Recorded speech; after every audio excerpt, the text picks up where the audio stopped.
ലോക്സഭയിലെ ബജറ്റ് സമ്മേളനത്തിൽ പ്രതിപക്ഷ പ്രതിഷേധം തുടരുകയാണ്. പ്രക്ഷുബ്ധമായ ലോക്സഭ ഇന്നും ഭാഗികമായി തടസ്സപ്പെട്ടു.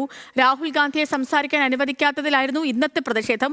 പ്രതിപക്ഷ നേതാവിനെ സഭയിൽ തടയുന്ന സ്പീക്കറുടെ നടപടിക്കെതിരെ പ്രതിപക്ഷം അവിശ്വാസ നോട്ടീസ് നൽകി. 118 പ്രതിപക്ഷ എംപിമാർ നോട്ടീസിൽ ഒപ്പുവച്ചു.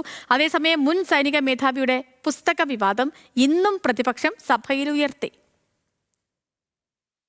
പാർലമെന്റിലെ ഭരണപ്രതിപക്ഷ തർക്കത്തിൽ സമവായ ശ്രമം പാളിയതോടെയാണ് 3 ആവശ്യങ്ങൾ ഉന്നയിച്ച് പ്രതിപക്ഷം അവിശ്വാസത്തിന് നോട്ടീസ് നൽകിയത്.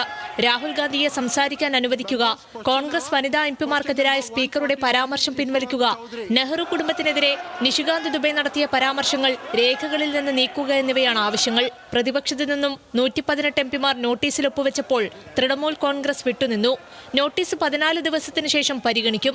ഇന്ന് സഭ ആരംഭിക്കുമ്പോൾ തന്നെ പ്രതിപക്ഷം നടുത്തളത്തിലിറങ്ങി പ്രതിഷേധിച്ചു. ഇതോടെ സഭ 12 മണിവരെ നിർത്തിവെച്ചു.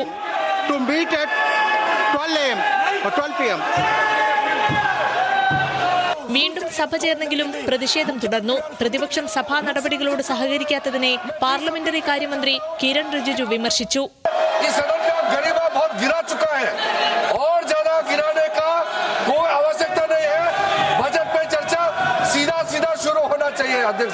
പ്രതിഷേധത്തെ തുടർന്ന് സഭ രണ്ടാമതും പിരിഞ്ഞതോടെ ഇന്ത്യ സഖ്യം യോഗം ചേർന്ന് സ്പീക്കറെ നീക്കാനുള്ള നോട്ടീസ് നൽകാൻ തീരുമാനിച്ചു.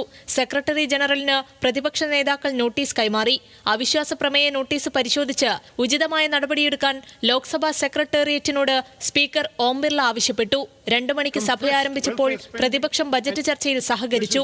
ബജറ്റിനെ എതിർത്ത് ശശി തരൂർ MP ചർച്ചയ്ക്ക് തുടക്കമിട്ടു. ബജറ്റിൽ കേരളത്തിനോടുള്ള അവഗണന ശശി തരൂർ ഉന്നയിച്ചു. Well, this budget, like its predecessors, offers neither clarity, nor timelines, nor urgency. 22 aims have been sanctioned across India, Mr. Chairman, but when it comes to Kerala, the silence is deafening. Why, Mr. Chairman, is Kerala invisible to this government? Budget തലക്കെട്ട് സൃഷ്ടിക്കാനുള്ള നീക്കം മാത്രമെന്ന് തരൂർ വിമർശിച്ചു. ബജറ്റിൽ തൊഴിലില്ലായ്മയും വിലക്കയറ്റവും ഉൾപ്പെടെയുള്ള പ്രധാന വിഷയങ്ങളെ അവഗണിച്ചെന്ന് പ്രതിപക്ഷം ചൂണ്ടിക്കാട്ടി.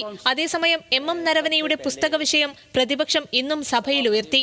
മുൻ സൈനിക മേധാവിയുടെ പുസ്തകം പ്രസിദ്ധീകരിച്ചിട്ടില്ലെന്ന പ്രസാധകരുടെ വാദം തള്ളിയ രാഹുൽ പുസ്തകം ആമസോണിൽ ലഭ്യമാണെന്ന് സഭയിൽ അറിയിച്ചു. News desk, news Malayalam.